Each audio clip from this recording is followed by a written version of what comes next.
in the water. Wade in the water, children. Wade in the water. God's gonna trouble the water.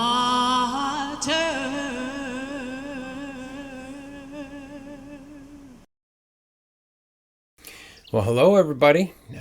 Coming to you live from out here in my backyard this morning. It's a beautiful day out. It's just wonderful, and thought I'd sit outside and share the word. You know, before we get started, if you have any questions about the sermon today, or if you just want to learn more and you just want to dig a little bit deeper into the Bible, there's an email link below. Just send us an email. You know, we'd love to hear from you. Even if you comment, let me know. Whether you're seeing this on Facebook or if you're seeing it on YouTube, doesn't matter. I really would appreciate the feedback. So thank you so much. And I'd like to say hi to all my friends out there that are all across the United States that I haven't seen for a while that have a chance to see this. I'd like to say hi to you guys too. So let's go ahead and get started. Today we're going to be in Mark chapter 6. And we've been going through the book of Mark for the last several weeks, and we're going to keep going. So there's a lot to cover. Let me dig right in. We're going to go ahead and read, beginning in oops, I'm in the wrong book here. Hang on a second.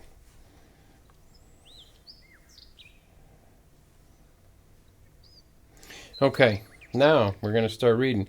In verse 1. Jesus left there and went to his hometown, accompanied by his disciples. When the Sabbath came, he began to teach in the synagogue, and many who had heard him were amazed. "Where did this man get these things?" they asked. "What's this wisdom that has been given him? What are these remarkable miracles he is performing? Isn't this the carpenter? Isn't this Mary's son, and the brother of James, Joseph, Judas, and Simon? Aren't his sisters here with us?" And they took offense at him. Jesus said to them, "A prophet is not without honor, except in his own town, among his relatives, and in his own home. He could not do any miracles there, except lay his hands on a few sick people and heal them. He was amazed at their lack of faith." And you know, when you look at this right here, there's a lot going on in here. When you stop and think about this for a moment, you know, here's Jesus, and let's look at this through the eyes of the people, the neighbors that would have, you know, grown up around Jesus and Mary and Joseph. And so they see Mary and Joseph. There's the son Jesus, and, you know, then there's more kids. They have at least 6 more kids. We know that they just named the 4 brothers. And they said sisters, so we know he at least has 2 sisters. So a family of at least 7 kids. And, you know, we don't hear much about Joseph after, you know, the beginning. So we make the assumption that he's probably passed. So, you know, here's Jesus, who has learned how to, you know, become a carpenter and work with wood and work with mason and work with building things. And they grew up seeing him as this little boy just running around and working on stuff and probably helping to take care of his family. And as he gets older and the brothers are able to take care of the family and he leaves for his ministry, he leaves just this poor carpenter's boy, you know, nothing spectacular about him. Probably a great kid. You know, people probably thought that he was a wonderful child growing up. I'm sure they did.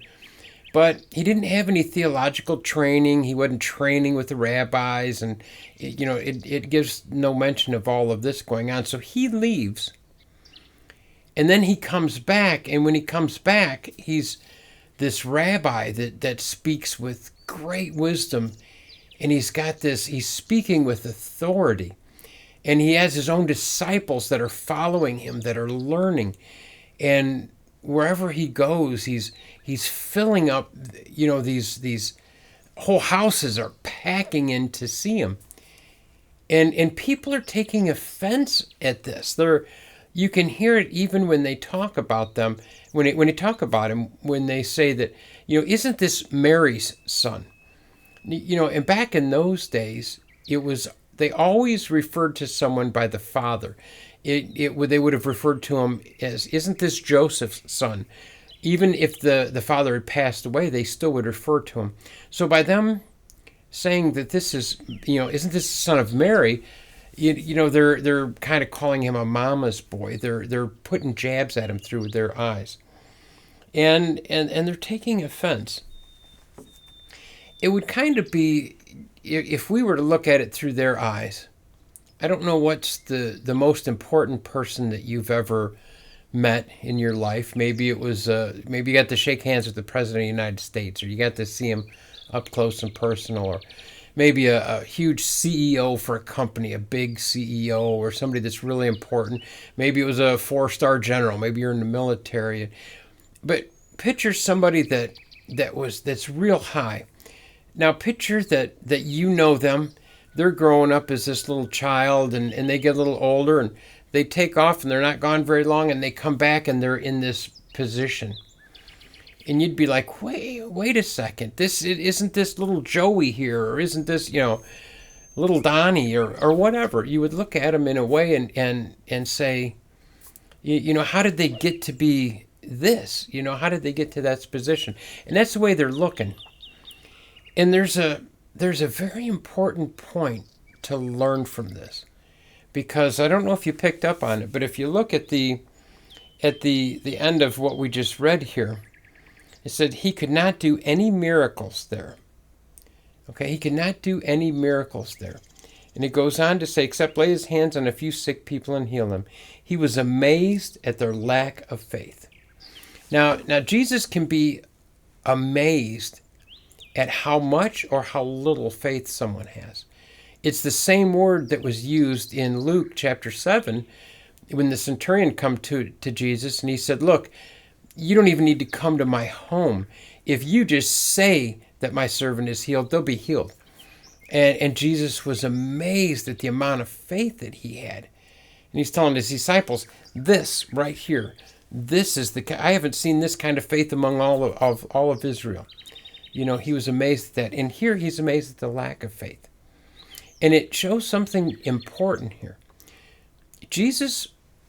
God will work with people that don't know Jesus. If there's unbelief because they just don't know about him, he'll work with them all day long. He'll help you to learn Jesus.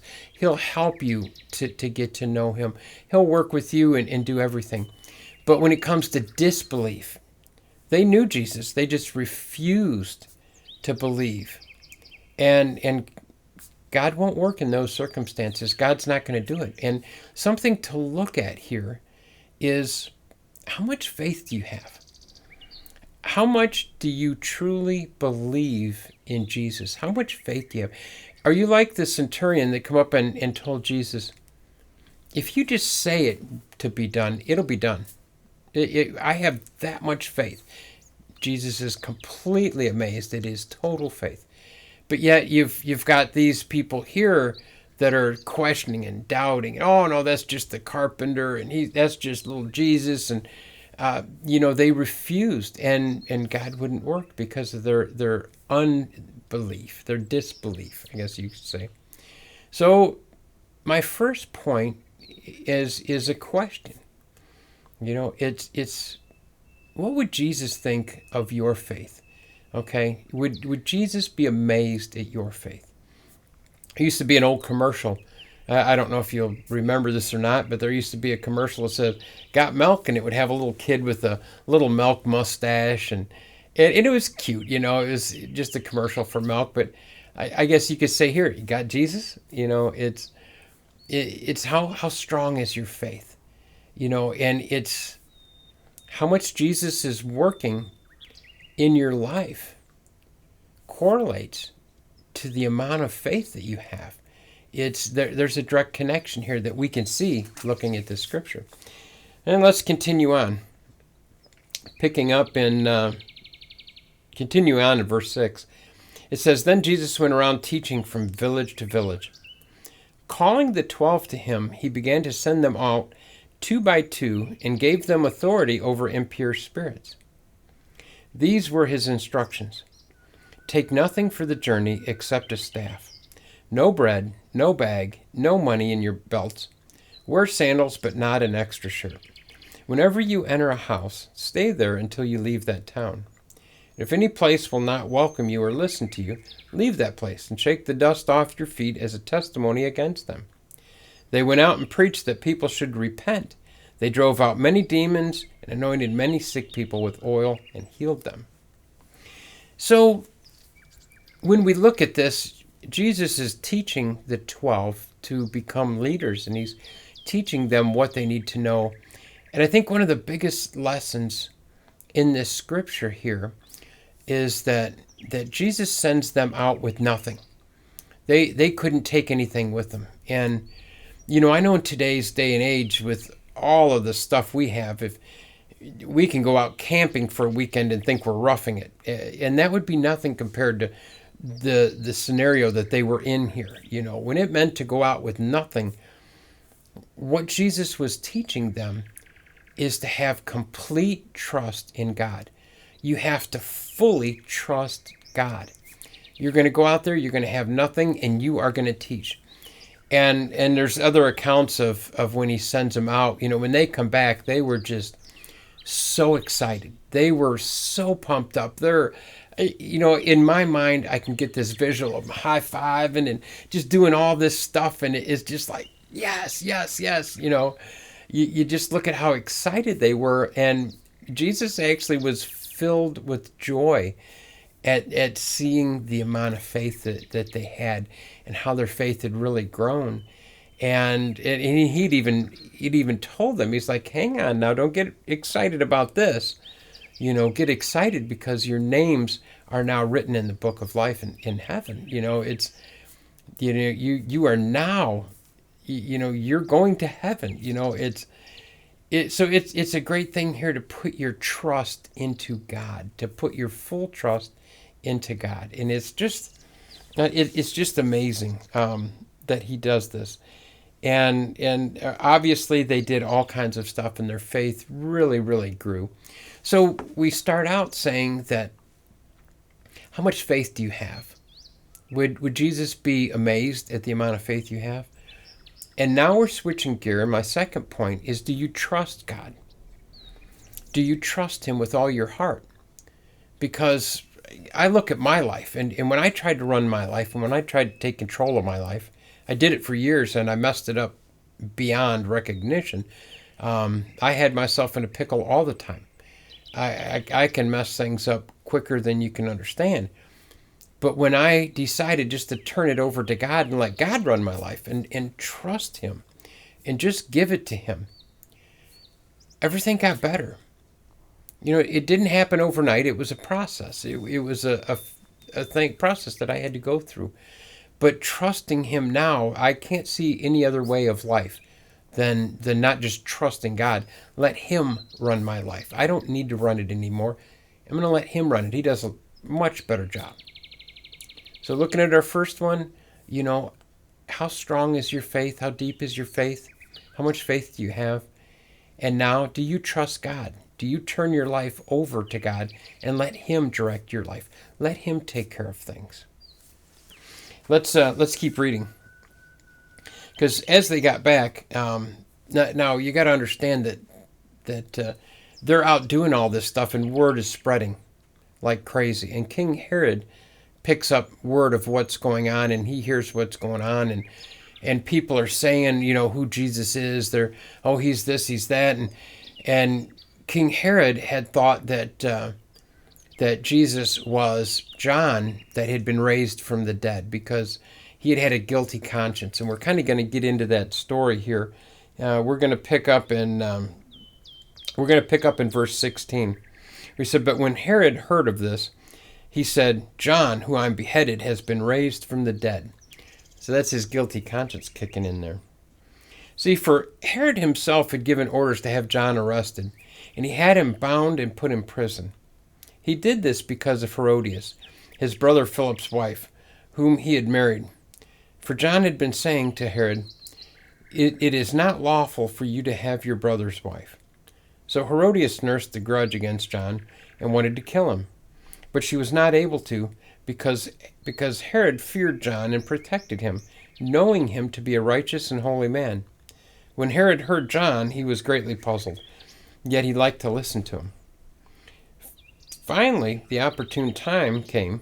On his birthday, Herod gave a banquet for his high officials and military commanders and the leading men of Galilee. When the daughter of Herodias came in and danced, she pleased Herod and his dinner guest. The king said to the girl, "Ask me for anything you want, and I'll give it to you." And he promised her with an oath, "Whatever you ask, I will give you up to half of my kingdom." She went out and said to her mother, "What shall I ask for?" "The head of John the Baptist," she answered. At once the girl hurried into the king with the request, "I want you to give me right now the head of John the Baptist on a platter." The king was greatly distressed, but because of his oaths and his dinner guests, he did not want to refuse her. So he immediately sent an executioner with orders to bring John's head. The man went, beheaded John in the prison, and brought back his head on a platter. He presented it to the girl, and she gave it to her mother. On hearing of this, John's disciple came and took his body and laid it in a tomb. So that's a lot going on right there. There's just a lot happening in all of this. You know, John's put into jail because he stood up for what was right. He rebuked the king. He didn't care who it was. If you were doing wrong, he was going to rebuke you. He was going to tell you. He told King Herod that he needed to repent because King Herod had taken his brother's wife to be his own wife. And, you know, it was, as Jesus was traveling around and word got around, King Herod had thought, because of his guilty conscience, he had thought that Jesus was John the Baptist that had been raised from the dead. That was his guilty conscience speaking to him. You know, and when you look at the things that were going on in here, the dance that Herodias' daughter had done, that was a well-planned out thing. That was just unprecedented.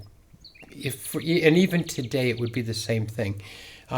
There's establishments now in our society that I would not go to. And it would be unprecedented for someone of a high rank, especially up to this level, to have their daughter in one of these places dancing. It's the same thing here, to have, the king's wife's daughter doing this type of dance. You could tell it was planned. And King Herod fell for it. He in his sinful ways was so impressed and offered her half of everything that he had. And Herodias knew this would happen. She knew what was going to happen. And the girl's all excited and ran out, "Mom, he's, offered me half. What do I ask for?" And when you're looking at that, she's probably all excited and thinking about all of this stuff she's going to get. And you see how quick Herodias said her answer, her reply, "The head of John the Baptist." She had it planned out from the beginning. She knew what was going on.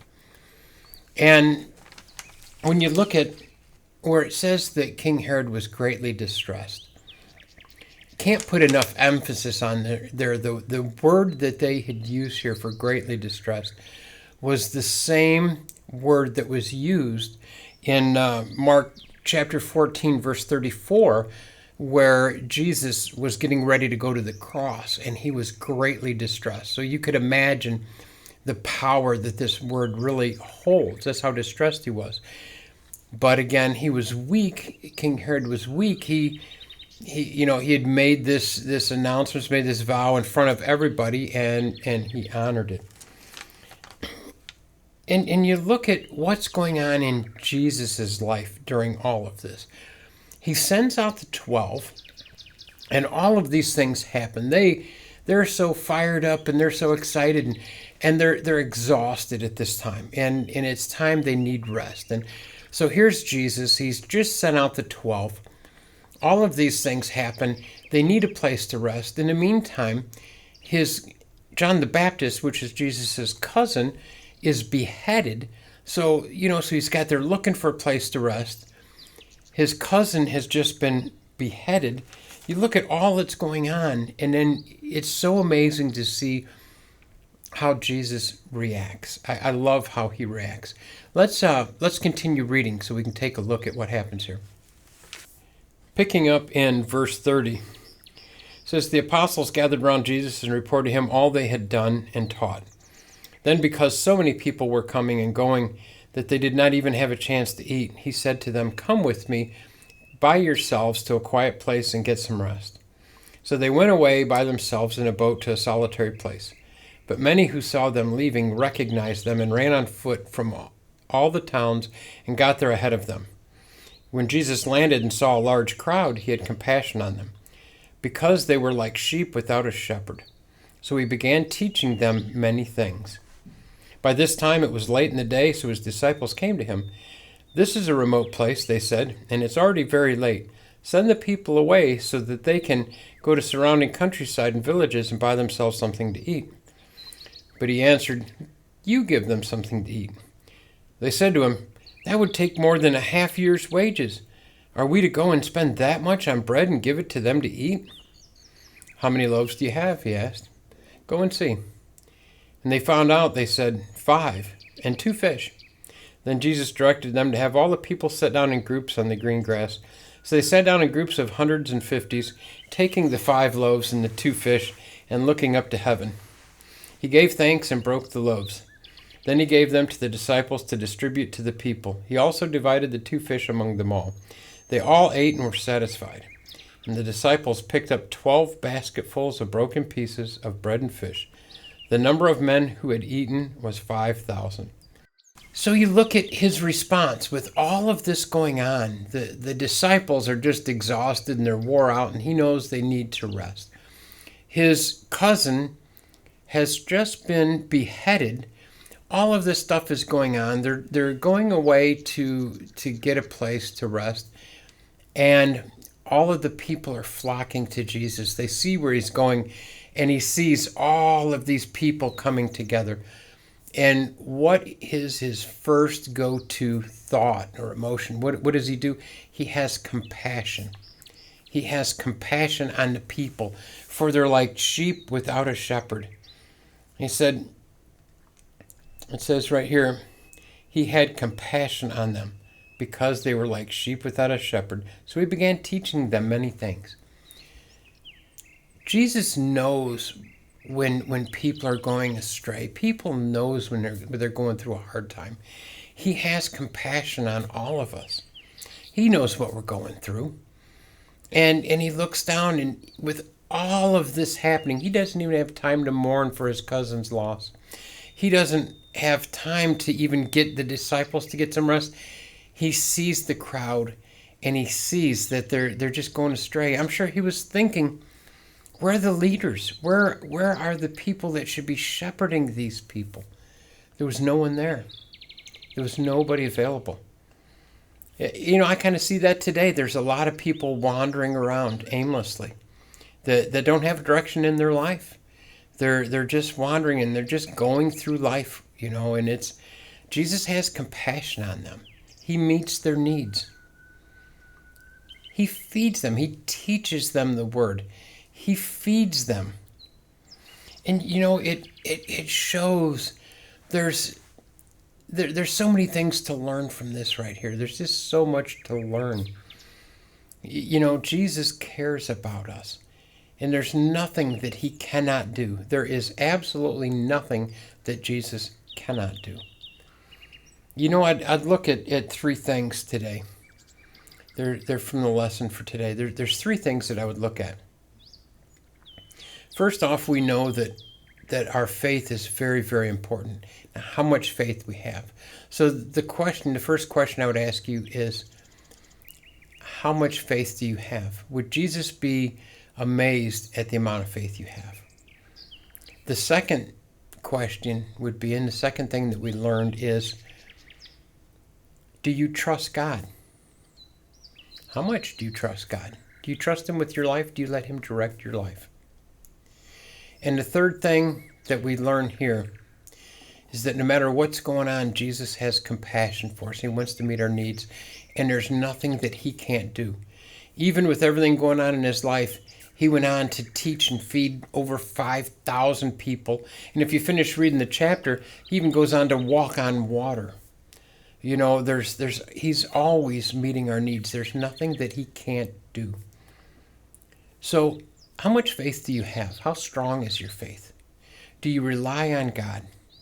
And do you believe that there's nothing too great that God can do? He can do anything.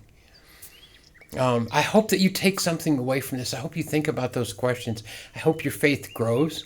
I hope it gets stronger. I hope you start relying more on God. And I hope you start trusting him that he can handle any difficulty going on in your life, or that he's going to be there through the good times and all the great things that are going on. I hope you guys have a great day. I hope you have a blessed day. And thank you so much for watching. It ain't no tree gonna lift its branches. I'll lift my hands and go